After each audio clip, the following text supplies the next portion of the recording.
Olá, bem-vindo a mais um programa Falar é Fácil, sempre trazendo novidades, pessoas muito interessantes. Desta vez, Ana Giglio, seja bem-vinda em nosso programa, Ana Giglio.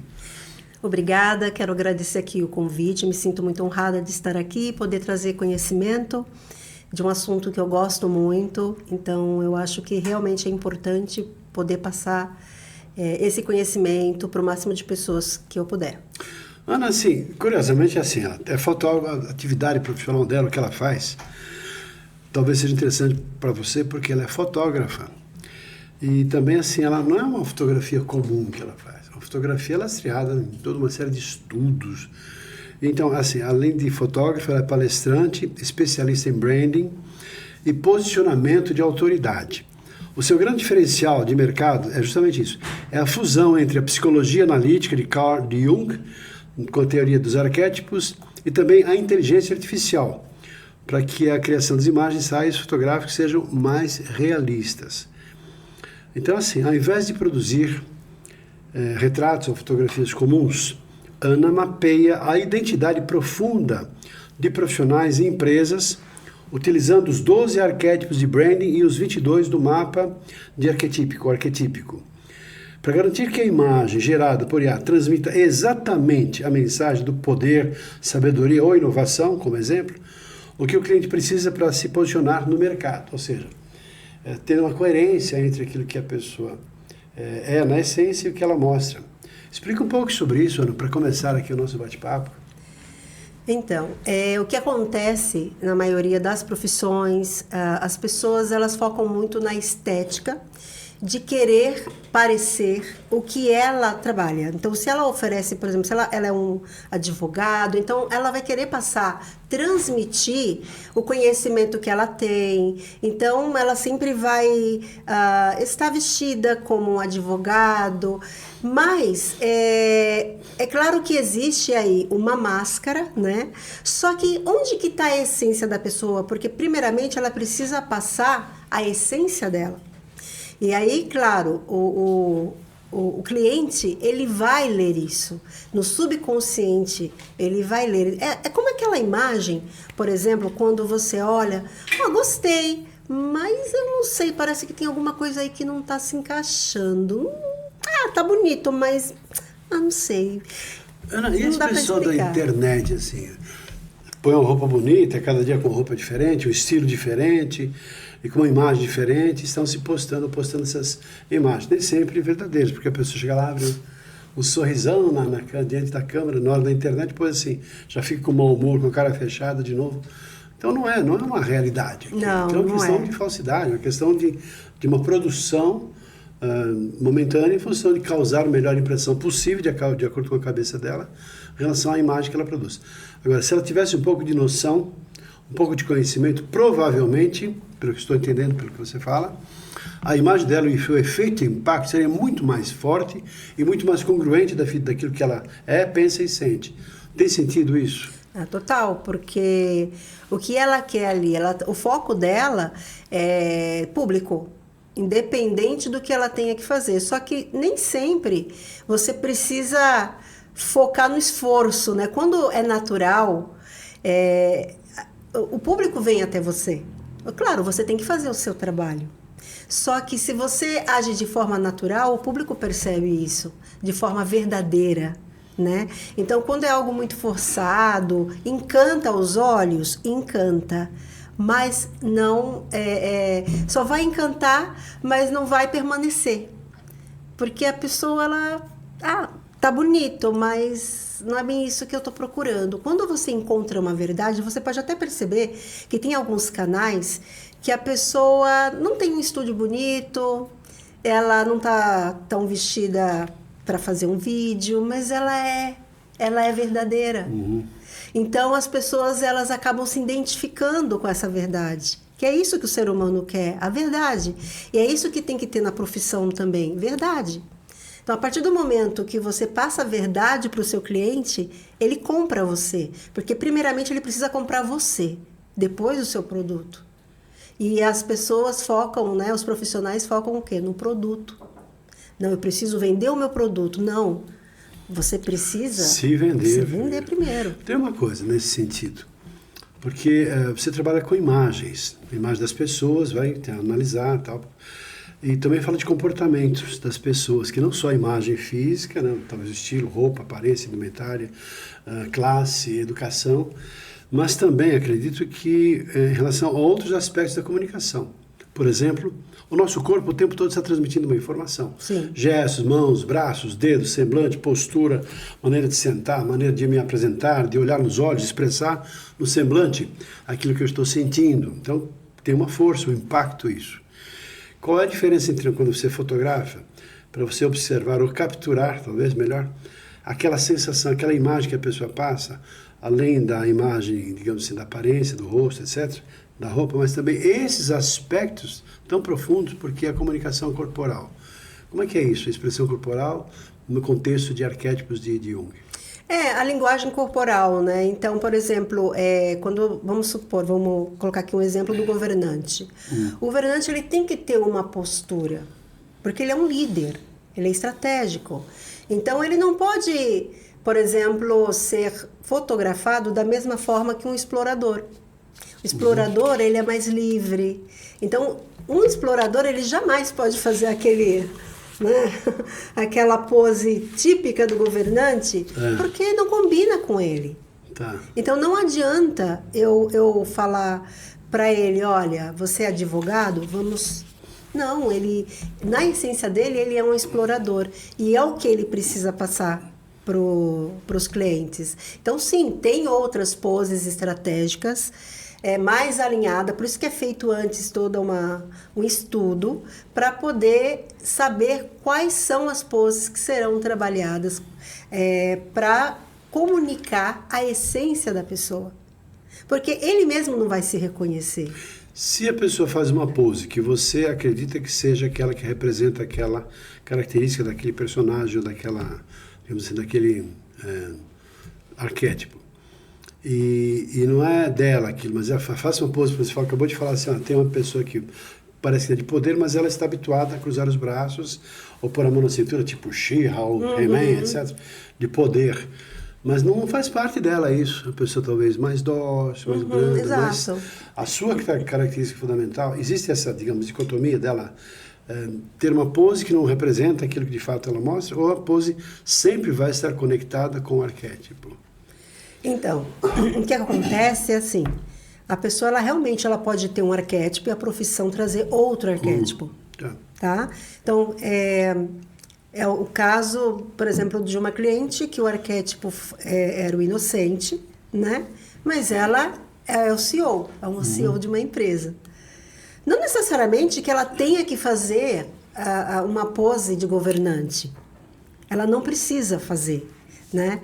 Porque, na verdade, essa pose que todo mundo faz, né? Todo mundo quer passar o quê? Autoridade.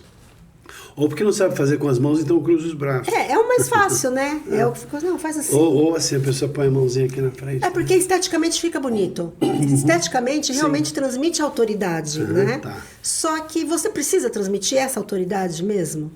A pessoa nem passa na cabeça das pessoas, talvez de algumas pessoas. Sim, claro. Porque se é natural, talvez ela reflete isso de maneira natural também no gesto. Bom, estamos aqui falando com a Ana Giglio, e eu estou aprendendo algumas coisas sobre governantes, sobre guerreiros, sobre herói, etc., que ela falou, alguma coisa assim, mas eu gostaria que você falasse, porque não necessariamente quem está nos ouvindo e vendo agora conhece sobre esses dos arquétipos de Jung. Então, que você falasse cada um deles e assim as características que cada um deles contém. Dando uma aulinha aqui para a gente, aqui. Olha, pode ser que seja interessante, até para você perceber em qual você se identifica mais, ou você acredita que seja mais parecido com você e as suas características. Poxa, aí você depois dessa entrevista fala assim, nossa, agora eu sei, eu sou o guerreiro, eu sou o herói, eu sou... enfim, tem outros, eu certamente não saberia dizê-los. Então, por favor, olhando para aquela câmera, vamos lá. Dá-se uma aulinha para a gente aqui, afinal de contas, quais são esses arquétipos e as principais características de cada um deles? Bom, o total são 12 arquétipos. Na verdade, Jung ele tinha mais arquétipos, mas depois, lá pelos anos 90, as empresas começaram a trabalhar com os arquétipos, que foi trazido e agrupado por Pearson e Carol, né? Carol e Margarete.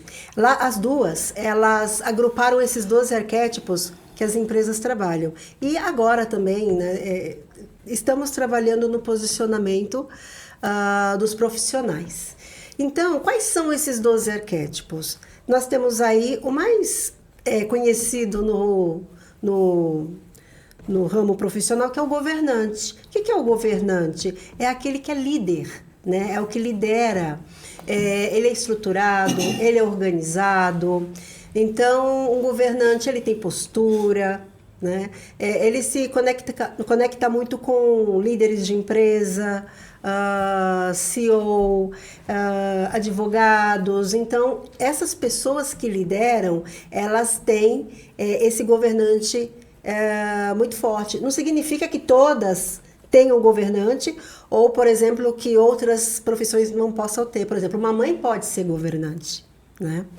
Também temos... Ela governa a casa, ela manda no marido. Não, ela tem uma atitude de governante, é exatamente isso. Em casa é ela que lidera, né? Então, é uma mãe governante, ela tem isso como essência. Depois nós temos o explorador. O explorador é aquele que tem um espírito mais livre, ele não gosta de amarras, ele quer explorar. Então, se ele trabalha em um lugar, ele sempre vai pensar em várias possibilidades. E é muito provável que ele tenha uma profissão que ele possa ir e vir, não fique dentro de um escritório. Temos o sábio. O sábio, ele traz o conhecimento, então é um professor, né? O professor ele precisa estudar, ele passa o conhecimento dele, um coach, né? Um mentor. Então, tem o arquétipo muito forte do sábio, porque sempre está adquirindo conhecimento e transmitindo conhecimento. Cuidador. O cuidador tem aquela necessidade de cuidar de alguém, de cuidar de uma situação, sempre está buscando formas de resolver problemas, e às vezes ele até tem uma sobrecarga por causa disso, né? Então, quem pode ser um cuidador? Um professor também pode ser um cuidador, uma terapeuta, todos que vão trabalhar com cuidado, de cuidar de alguém, né? De fazer com que aquela pessoa evolua, que aquela pessoa esteja segura. Também temos o mago. O mago, ele é interessante porque ele trabalha com transformar a vida das pessoas. Então, coach, pessoas que querem, por exemplo, fazer a diferença. Não, eu não vim aqui só para acordar todo dia 8 horas e 5 horas. Não, eu quero fazer alguma coisa por alguém, eu quero deixar minha marca no mundo. Então, esses são os magos, né? Que eles vieram para realmente, não vou dizer transformar o mundo, mas pelo menos transformar a vida de alguém, de alguma forma, né?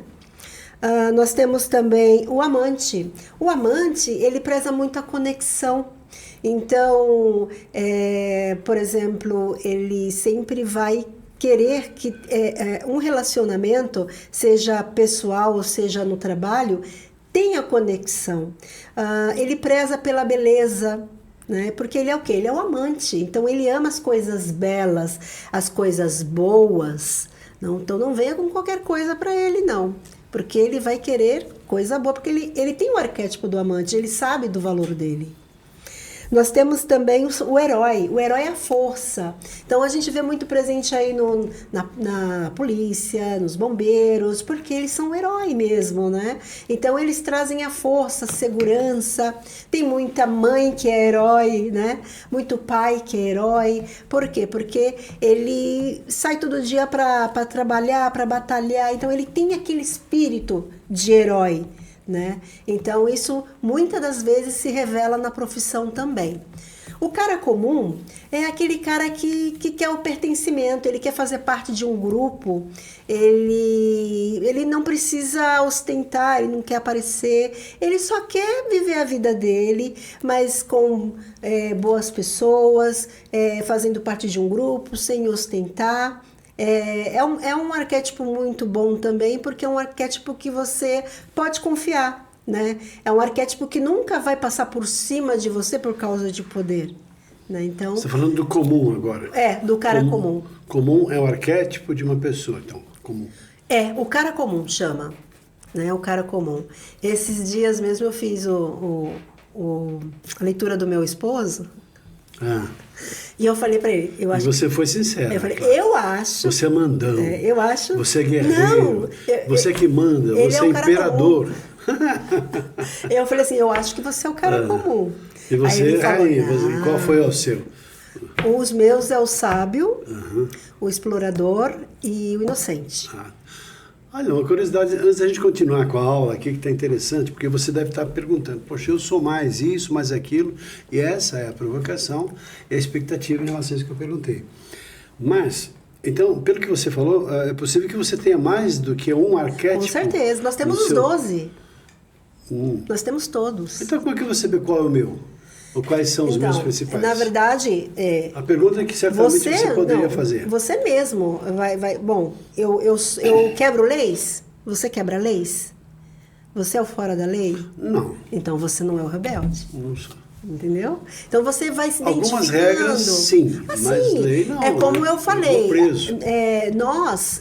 Algumas leis que eu digo regras, né? Sim. Nós temos um arquétipo dominante e aí ele vai, né? Pode ser que você tenha bem pouco rebelde, ou nem tenha o rebelde, mas geralmente nós temos todos os arquétipos. Por quê? Porque nós passamos por várias fases da vida. Não significa que você tem os 12 agora.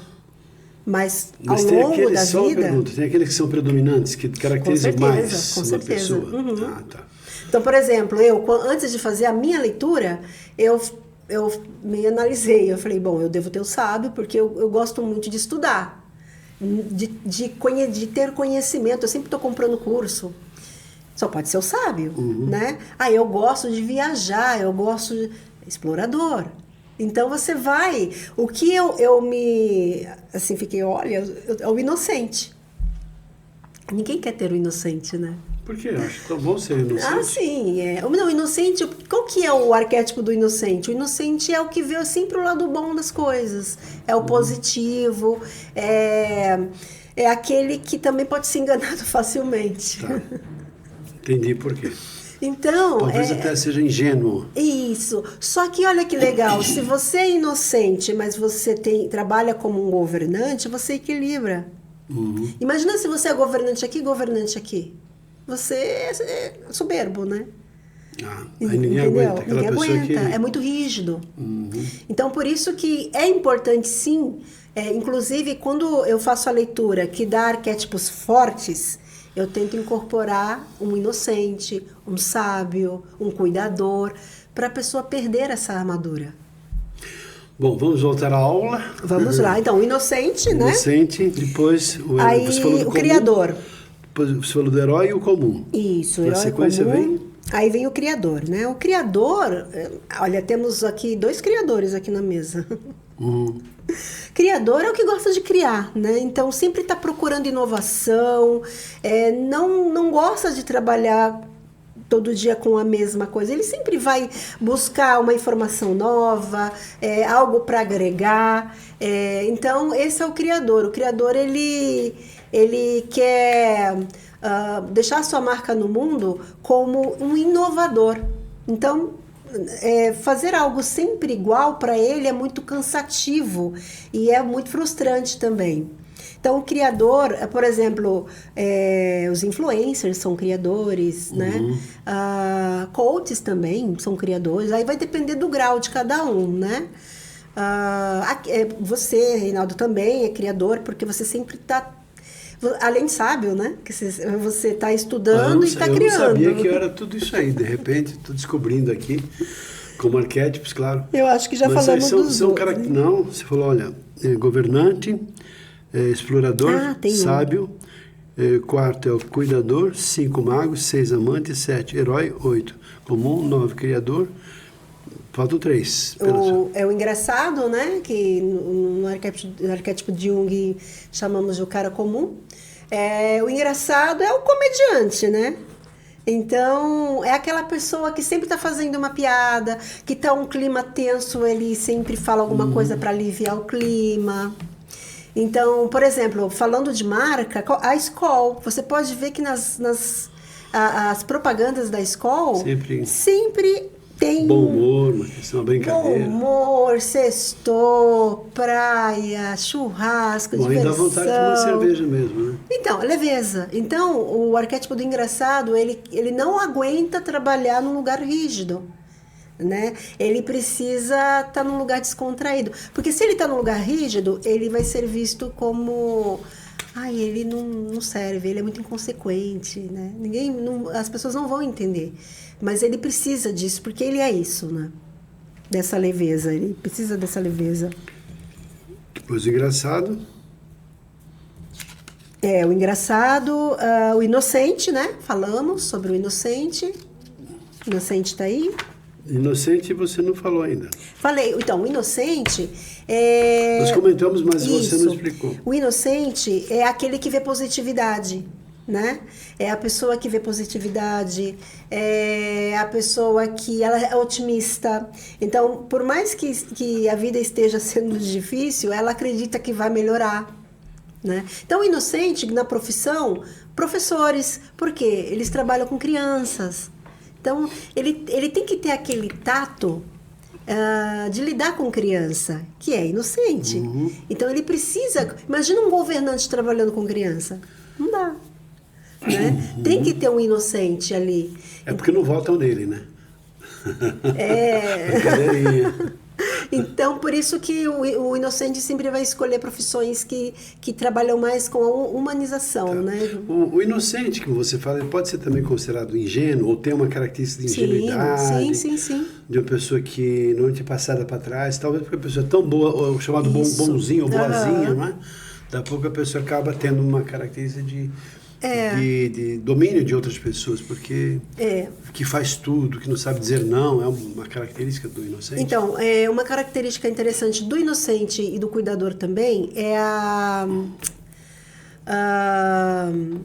dificuldade de dizer não, né? Porque ela sempre quer agradar.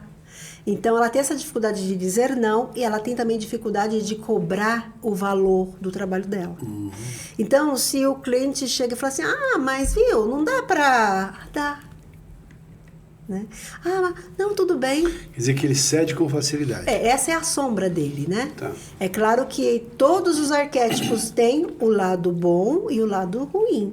E aí, ele não pode ser 100% bom também. Ele tem que ter o equilíbrio para ele entender onde ele não pode errar. Então, por exemplo, eu sou inocente. Então, eu sei que eu não posso dizer sim para tudo. Eu tenho que dizer não para algumas coisas. E aí é onde está o equilíbrio. E é justamente onde entra o meu trabalho. De equilibrar, né? Por exemplo, o arquétipo da pessoa. Eu já tive casos de clientes que falaram, Ana, eu não sei dizer não. Eu não sei cobrar. Aí fomos ver, era o arquétipo do inocente. Curioso isso que você está falando, porque uma coisa é aquilo que a pessoa fala, e outra coisa é que a pessoa mostra.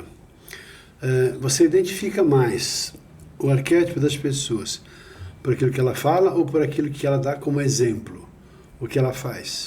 É mais o que ela dá como exemplo. Comportamento, né? É o comportamento dela, porque às vezes ela quer até acreditar naquilo que ela fala, mas ela... sabe aquela história que as pessoas falam, a pessoa fala eu te amo, mas é nas atitudes que você vê se realmente ama. Tá. A pessoa não precisa falar eu te amo, as atitudes mostram, porque falar todo mundo fala. E o comportamento, né? Então é isso, arquétipo é bem isso. É claro que quando é uma pessoa conhecida é muito mais fácil de você enxergar isso, mas quando, por exemplo, é um cliente que eu não conheço, aí é preciso fazer uma investigação, conversar. Por quê? Porque às vezes nas contradições ou de repente em algumas palavras que ele traz que são repetitivas, você percebe que o padrão dele é aquele e não é exatamente o que ele está querendo mostrar. Você falou agora há pouco que, olha, por exemplo, o sábio é aquela pessoa que estuda, pesquisa, vai atrás, é cientista, que está sempre estudando porque ela tem a vontade e o desejo de compartilhar esse conhecimento. Você falou uma coisa assim. Então, assim, é a profissão que define o arquétipo ou o arquétipo que define a profissão? Vamos lá. Geralmente, a sua essência, ela vai buscar a profissão que está de acordo com a sua essência. Entendo. Né? Então, por exemplo, eu sempre gostei muito de escrever, então eu já trazia o sábio dentro de mim. Eu só, né, dei voz a isso. Eu sou professora também. Então, só corroborou para que eu fosse mesmo. Agora, vamos dizer que eu vou ser outra coisa, arqueóloga, né? Não é o que... mas é que paga muito bem. Não, vou fazer porque paga muito bem. Mas eu vou fazer, só que não está na minha essência. Então, eu posso até trabalhar com isso, mas eu não vou... Porque tem muita gente que não está feliz na profissão. Olha que curioso. Eu costumo dizer, Ana, que é assim, uma pessoa é realizada e feliz quando ela faz aquilo que ela gosta de fazer ou aprende a gostar daquilo que faz. Aí fica uma sensação de prazer, de não trabalhar, mas de desfrutar daquilo que ela está fazendo porque é útil, é interessante, ela gosta. Então, você está dizendo assim, que é natural, então, que uma pessoa que esteja alinhada com o seu arquétipo tende a ser uma pessoa mais realizada e feliz na vida e no trabalho. Estamos falando de trabalho agora, no aspecto profissional, né? Então, uma pessoa que está conectada com o arquétipo. Não, mas uma curiosidade também em relação a isso. O arquétipo normalmente é aquilo que a pessoa gosta ou tem diferença entre o que ela gosta e, de fato, o seu arquétipo? Por exemplo, como eu falei para você do arquétipo do inocente, não significa que a pessoa gosta do arquétipo, né? Porque acaba sendo negativo, passa por bobo, trouxa, etc. Então ela tem que tomar cuidado, né? Então, assim, não que ela precise gostar. Por exemplo, uma pessoa que é governante ou o engraçado, tudo ele dá, ele não piada, brincadeira, risada. Ele, poxa, eu preciso mudar isso, porque tudo eu tô fazendo... Né? Então, realmente, a pessoa, o que ela precisa? Ela não precisa negar quem ela é, mas ela precisa encontrar um meio de... Porque ela vai conviver com isso sempre. Não neutralizar, mas talvez equilibrar. Equilibrar, exato. Então, aí ela busca uma profissão diferente, ela vai ficar perdida. Ela pode até aprender, só que não é aquilo. Imagina um humorista trabalhando como um advogado. Eu não posso dizer que não tem advogado que tem o arquétipo do engraçado. Tem. Porque representa papéis, mas não são muito congruentes. Exato. Normalmente, assim, na vida pessoal, profissional, as pessoas tendem a ter um estilo que se manifesta dessa maneira congruente na vida. E as pessoas que, digamos, têm, talvez até possa ter, como você disse, arquétipos diferentes, elas talvez desempenhem papéis diferentes ou usem, digamos, como se fosse uma máscara para interpretar ou viver aquele papel que não é a sua essência, mas é uma coisa que tem a ver com ela. Olha que interessante, às vezes a pessoa, isso já aconteceu numa leitura, a pessoa ela mostra muita rigidez, muito técnico, né? Porque um dos problemas do governante é ser muito técnico. Então ele sábio também, tem que tomar cuidado com isso. Estuda muito, aí quando vai falar com alguém, fala mais técnico, né? E aí acaba afastando a pessoa. Se conecta. Isso, ou passa por arrogante, né? Então, aí eu coloco um outro arquétipo para poder equilibrar isso, um sábio, depende, né, do jogo dos arquétipos, mas ou um cuidador que é mais humanizado, e aí, ou até um inocente também. E aí, não é que essa pessoa, ela vai ser o inocente agora. Ah, não, eu estou agora, você... Não, só estamos usando ali os atributos do inocente para poder equilibrar a vida dela. O que um inocente faz? O que um inocente... Então, vamos incorporar isso no seu dia a dia. É dessa forma que você vai falar com o cliente, não rígido. Tá.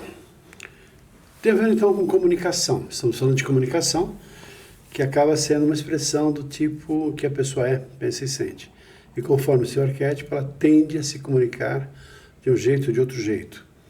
Nós aqui pregamos que as pessoas todas podem desenvolver a habilidade de comunicação. Algumas pessoas têm mais facilidade do que outras. Qual a relação dos arquétipos com a própria comunicação da pessoa?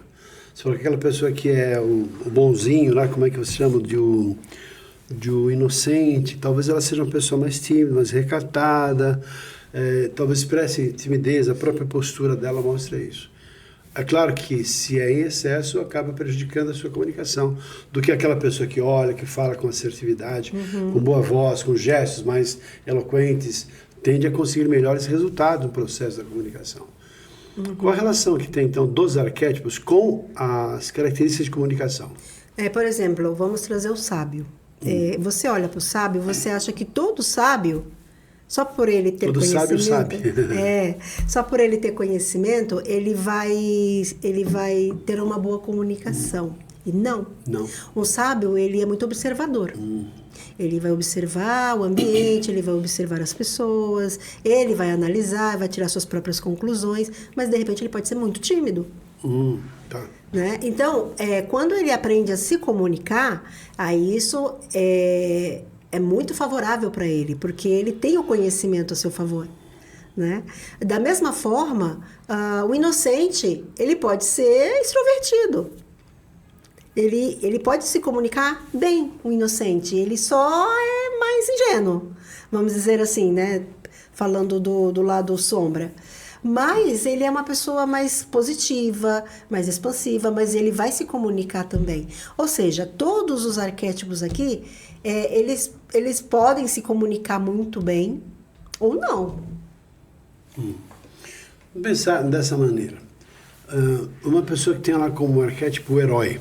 Herói é aquela pessoa, não é o herói de verdade, mas o herói é característica, né? Aquela pessoa que tende a levantar a bandeira, chamar para a guerra, fazer assim, ter uma postura mais firme. Ele não pode parecer, você disse agora há pouco uma palavra, uma certa prepotência, uma certa arrogância, uma certa antipatia, e cria uma condição, uma diferença muito grande em relação às outras pessoas que têm características diferentes? Pode, porque ele quer sempre tomar frente, né? Então, de repente, tem um problema, ele toma frente. Por quê? Porque ele parte para a ação. Quem tem o arquétipo do herói, ele vai muito para a luta. Por exemplo, tem muita mulher com o arquétipo do herói. Por exemplo, eu não preciso de homem. Né? Eu conheço várias. Então, esse é o arquétipo do herói. Homem é só para obedecer e abrir porta de carro. Eu dou conta sozinha, eu faço, eu aconteço. Isso é o arquétipo do herói. E tudo bem para ela se ela estiver bem com isso e feliz e ganhando dinheiro suficiente para se manter. Então, aí depende também aonde vai chegar isso como uma arrogância, né? Quando ela chega perto de um homem falando, preciso de você. Entendeu? Então, depende. Não vou dizer que todas, não. Mas, por exemplo, vamos falar de uma mãe. Uma mãe pode ter um arquétipo do herói, porque todo dia ela está ali. Uma guerreira, não, eu dou conta, eu faço, eu vou no mercado, eu faço isso, eu faço o arquétipo do herói. Eu vou fazer umas perguntas aqui, mas para provocar mesmo. Não necessariamente são as minhas crenças aqui, mas só para dizer assim, olha, que legal, uma mãe que seja guerreira, heroína. Herói talvez seja o título, mas heroína. Heroína, sim. E que, assim, luta pela vida e defende seus filhos, se esforça, se empenha. E mães, por exemplo, que têm, assim, filhos com problemas mentais. Eu vejo, assim, um esforço tão grande, verdadeiras heroínas. Pais também, mas principalmente as mães que tendem a ser as pessoas que mais cuidam, né? Então, ela junta a heroína com cuidadora, por exemplo. Estou começando a entender sobre isso. Aí você percebe que ela buscou esse arquétipo, ela precisou se adaptar a esse arquétipo. Tá. Ela precisou, ela teve que desenvolver esse arquétipo. Porque se ela não cuidar, quem é que vai cuidar? Se ela não for para a luta, quem é que vai? Quer dizer que não necessariamente eu nasci e sou de um tipo, com arquétipo. Eu posso desenvolver e criar características que não são as minhas próprias características, digamos, inatas. Pode, só que se você perguntar para essa mãe, você gosta de ser heroína, assim? Você gostaria de ser diferente? Ela fala, gostaria. Eu preferiria ser, não heroína da minha casa. Eu queria um abraço, eu queria acolhimento, né? Então, não necessariamente ela escolheu o arquétipo é porque ela quis aquele arquétipo. Então, a pessoa ela pode se investir o arquétipo por uma necessidade. Tá. Quando você faz seu trabalho como fotógrafa E trazendo para a imagem, para a aparência, que tem a ver com branding, tem a ver com marca, essas características da pessoa que você identifica. A própria pessoa talvez identifique também, ou você que vai dizer para a pessoa o que de fato ela tem e percebe, sente, para que você possa retratar talvez a palavra mais adequada, numa fotografia, exatamente essa essência, além daquilo que a pessoa imagina que está transmitindo. Sim, porque primeiramente tem que casar ali com a profissão dela, né? Uhum. Então, vamos supor, vamos dizer que ela tenha o arquétipo, a mulher, o arquétipo do amante. Cuidado com essa brincadeira, não é o amante... Não, porque o amante, também o outro amante, é o que ama, né? Vamos dizer assim. Não, mas precisa dizer, mano, é ter o amante, não. O amante... Cuidado com essa brincadeira aqui. Porque a brincadeira é que amante no seguinte de amadora, é uma característica, né? Em função do arquétipo. Tá. Não, de amar. Então, por exemplo, o amante é o que tem aquela característica de amar, de ter conexão. Sim. Tá? Com o outro. Por isso que é o amante também. Porque tem a conexão, cria uma conexão. Mas, além disso, é a pessoa que ela quer... ela busca que as pessoas a vejam. De uma certa sensualidade também. Tá? Então, geralmente, essas mulheres mais sensuais, elas têm arquétipo do amante, na essência. Não que ela seja amante, não. Mas é o arquétipo que, assim, eu quero ser amada. Tá. Entendeu? Provoca uma reação para receber de volta aquilo que ela planta. Isso. Mas também é beleza. Na verdade, o amante é a beleza. Então, por exemplo, a pessoa que gosta de restaurantes caros, carros de luxo, é um amante também. Por quê? Porque ele gosta de coisas belas. Ele ama coisas belas. Uma marca que é o amante, por exemplo, a Prada. Tem marcas aí, tem o amante, né? Tem, quais outras? Não, essa não. Mas, enfim, essas marcas de luxo geralmente têm um amante. Por quê? Quem preza pelo luxo é um amante. Não vou dizer que todos, não. Né? Porque tem gente que gosta do luxo, mas assim, não, se não for esse eu não quero. Não, não é assim. Entendo que seja praticamente impossível, então, ter um amante e o comum. É mais difícil. Provavelmente vai ser esse aqui, né? O amante aqui, o cara duas comum aqui. Duas pontas que parece que não se juntam. Ou o cara comum aqui. Não que o cara comum não goste de coisa boa. Claro. Pode gostar também. Mas aquilo não vai ser algo tão importante assim. Entendo. Então, uma ideia. Uma pessoa que é amante, mas que é terapeuta. Se ela vai fazer um ensaio, ela vai colocar lá vamos dizer que ela não tenha consciência de nada. Ela vai colocar um batom vermelho, um decote, um cabelo. Isso são características do amante. Mas ela é terapeuta, ou seja, é cuidadora. Então, ela tem que se comportar como uma cuidadora na profissão dela. Por quê? Se um paciente a procura, ele não vai querer, ele não vai confiar nela. Ele fala, o que essa mulher vai me oferecendo meu problema, vai me trazer solução? Ela não vai me trazer solução. Olha ela. Ele vai julgar. Inconscientemente, ele vai julgar. Agora, uma perguntinha assim dessas, mas que fez o Jung para inventar ele inventou, criou, descobriu, como é que é essa história atribuída a Jung em relação a esses arquétipos, como é que ele criou, por que ele fez isso? Jung foi um psicanalista, né? Mas ele partiu mais para a psicanálise analítica. Então, ele trabalhou em um hospital psiquiátrico que ele cuidava de muitos pacientes.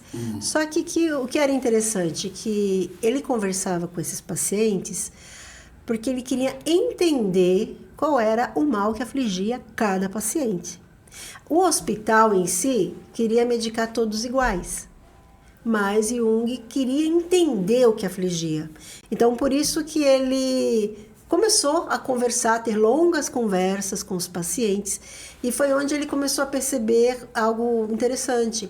Essas pessoas, elas traziam simbologias muito parecidas, sonhos mesmo, dormir à noite, quando elas acordavam, os sonhos eram muito parecidos. Então ele começou a se questionar, eu tenho aqui estudiosos, eu tenho aqui pessoas simples, ricos, pobres, e todos eles trazem relatos muito parecidos. Os desenhos também eram parecidos.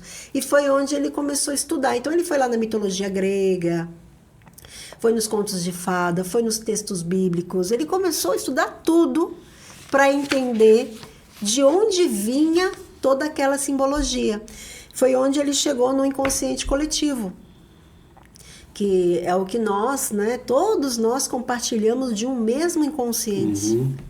Então, quando a gente não nasce zerado. A gente já traz aí uma bagagem, dos nossos antepassados, e a gente já cresce com isso. Por exemplo, se a gente tem medo de algum bicho, por que a gente tem medo desse bicho? Deve ter uma origem de uma maneira. Do uma nada, curiosidade. não é? Tem essa minha astrologia que tem 12 praticamente signos, e os arquétipos são 12 também os principais. Existe alguma relação com astrologia e arquétipos de Jung? Em termos de características, talvez? Uma boa pergunta para estudar. Uma boa pergunta. Eu já me fiz essa pergunta, se realmente tem alguma conexão, mas eu não procurei ver. Tá. Uma outra pergunta, Ana, é assim. Vamos supor aqui que entre você que esteja nos vendo aqui, poxa, eu me desejo isso, eu ter uma fotografia ou a minha imagem na internet, ou criar um álbum, enfim, para eu poder retratar exatamente aquilo que eu sou, penso e sinto, de acordo com a minha essência. Como é que você estabelece, explicando para as pessoas aqui, como é que ela pode te contratar para fazer esse trabalho? Que eu, particularmente, estou interessado, eu quero, causar boa impressão mesmo, nada fora daquilo que de fato eu sou na minha essência, porque eu penso que essa é a grande força para ver congruência entre aquilo que eu mostro e aquilo que é percebido pelas outras pessoas. Isso eu aprendi aqui agora. E claro que é interessante isso. Como é que então você faz o seu trabalho para as pessoas que desejam contratar? Isso é importante para a minha marca pessoal e tenho interesse. Geralmente quando uma pessoa ela chega até a mim, ela tá com alguma dificuldade. Poxa, eu tô fazendo tudo certinho e mesmo assim eu não tô conseguindo vender. Eu faço, mas meus clientes não voltam. O que está acontecendo, Então, é muito provável que seja alguma coisa no comportamento inconsciente que você acaba passando para a pessoa, e a pessoa ela acaba lendo inconsciente também e não volta. Ou ela perde o interesse, ou ela não tem segurança. E é onde eu procuro, através dos arquétipos, eu faço aí uma entrevista para descobrir tanto os da essência, a persona, o pessoal, como os da profissão. E aí eu faço um alinhamento, porque não adianta ser só essência ou ser só profissão, tem que estar tudo junto. Eu não posso trabalhar e não colocar a minha essência. A minha essência tem que estar junto. E às vezes falta isso. A pessoa ela é tão profissional que ela não passa a essência dela, fica algo muito mecânico, muito técnico. Tá, mas cadê a pessoa? Como eu disse, primeiro o cliente ele compra você, depois ele compra o seu produto. Então, se ele não conhece quem é você, por que o seu produto vai interessar? Às vezes, muitas das vezes a gente acaba fazendo negócio com outra pessoa porque a gente gostou da pessoa. Poxa, eu gostei dessa pessoa, eu vou fechar com ela. Mas aquela ali é mais barata. Não, mas, poxa, esse atendimento, ela foi tão... Nossa, eu me senti tão bem com essa pessoa. Por quê? Aquela pessoa, ela foi mais verdadeira. Ela conseguiu passar mais a essência dela. Então, é isso que eu faço. Eu identifico quais são os ajustes que necessitam ser feitos, e a estratégia que precisa ser aplicada. Essa estratégia, eu dou um guia, a pessoa ela incorpora esse guia aí durante 30 dias ou um pouquinho mais, porque claro que é um processo, É tudo de uma hora para outra. Então, eu vou acompanhando e vou vendo. E aí, tá mudando? Aconteceu alguma mudança? E essa pessoa, ela vai trazendo para mim as mudanças que vão acontecendo, E é isso que você vê Não, tá dando certo porque, puxa, eu mudei, estou fechando mais porque eu mudei a minha postura. Quem procura você, os seus serviços? Quais os tipos de profissionais que você mais atende? Olha, já atendi advogado, atendi pessoas que trabalham com financeiro, já atendi CEO de empresas, já atendi, nossa, deixa eu lembrar, corretor de imóveis. E mudou a vida delas? Sim, então, eu procurei, né, uma devolutiva para saber, teve gente que não colocou, aí não adianta, né? Conhecimento que fica no papel não é conhecimento, né? Não adianta. Mas é a prática que define. Sim, então, mas sim, eu tive relatos de a pessoa perceber, assim, que agora ela pode nomear aquilo que ela sentia e ela, por que eu sou assim? Hoje ela sabe por que ela é assim e como que ela pode agir para equilibrar isso. E tem, assim, os relatos que eu tenho é que realmente sobressaíram nas entregas, né, nas assessorias, porque a pessoa agora ela não se nega mais. Agora ela é o que ela é, só que estrategicamente. Olha, gente, se fosse você, não perdia essa oportunidade. Se você quiser deixar o seu contato para quem quiser te procurar, fique à vontade, Ana. Sim, eu estou nas redes sociais como Ana Giglio Fotografia, né? O telefone também? Claro, que você é quiser. O 911-97602-2447. E agora eu estou entrando aí com uma novidade. Opa! Primeira mão aqui, né? Que são os arquétipos, né? Muita gente acha que os arquétipos da essência são os arquétipos que a gente vem desde criança. E deveria ser assim. Só que nem sempre é assim. Às vezes, numa criação, a criança ela nasce, por exemplo, com o arquétipo do rebelde, do criador, aquela criança que gosta de explorar, perguntar. E o pai vem e fala, não, você não vai fazer isso, não, engole o choro, não, isso não dá dinheiro. E aí a criança, ela acaba negando a essência dela, porque ela acha que é errado, e aí ela cresce adaptando o arquétipo. Quando ela cresce, ela está em outro arquétipo. Mas não é porque é o arquétipo dela. Então, esse meu trabalho agora é resgatar o arquétipo da infância. Mas e aí? Eu vou negar o meu... Não, vamos... Esse daqui... E ela tende a ter um resultado melhor na vida prática na medida que se conecta com a sua essência. Com certeza, porque Poxa, gente, é o que ela é, né? É a essência dela. Mas como que eu sei? Se faça essa pergunta, como é que era você quando você era criança? Olha só. Né? Você mudou? Tem gente que fala assim, eu não sou como eu era mais. Eu queria tanto ser a criança que eu era. Mudou. E você também gostaria de ser a criança que você era? Ou até que ponto que você tem o seu arquétipo hoje, consciente, ser, assim, conectado com a sua essência? São perguntas dessa natureza que certamente a Ana Giglio pode te responder. Ana, nós vamos ficar por aqui. Que prazer te receber. Quanta informação interessante e útil. Obviamente eu tenho interesse em conhecer um pouco mais sobre isso e já que eu vou pôr umas fotografias, vou até arrumar o cabelo, a aparência, deve ter interferência na roupa do Jack Branding, para causar assim, cores e coisas dessa natureza, para eu poder causar, claro, quem é que não deseja passar pela vida e causar a melhor impressão? A melhor impressão vem, no meu entendimento, pelo que você acabou de dar uma aula aqui para gente, é quando a pessoa está conectada exatamente com essa sua característica, ou as características fundamentais dos seus arquétipos. E por que não a gente buscar a felicidade, uma grande realização? Se há um caminho a mais que pode ser devidamente explorado, incorporado na vida, a pergunta é, por que não? Na verdade? Ana, muito agradecido por ter dado essa aula, ter aqui com a gente, falando sobre uma coisa, para mim, particularmente nova, eu confesso, não conheci em profundo Jung, etc. Eu trabalhava os básicos arquétipos de 4, né? Assim, rei, guerreiro, mago e amante, mas coisas assim mais básicas no sentido de assessment. Mas aqui é um trabalho muito, obviamente, mais profundo. Eu que agradeço pelo convite, de estar aqui falando um pouco sobre os arquétipos e também, de alguma forma, ajudando as pessoas a se autoconhecerem, né? E verem que é possível, sim, resolver aí algumas questões que às vezes parecem perdidas. Então, quero te agradecer por essa oportunidade e conte sempre comigo, com certeza. Muito obrigado. E para você que esteve com a gente até agora, vendo, ouvindo e aprendendo, por que não, que seja algo útil. E pesquisar um pouco mais, perguntar se tiver dúvidas, se de repente pode ser que você faça desse trabalho uma diferença, uma escada para você evoluir enquanto pessoa e também enquanto profissional. Um abraço e até o nosso próximo programa. Até lá!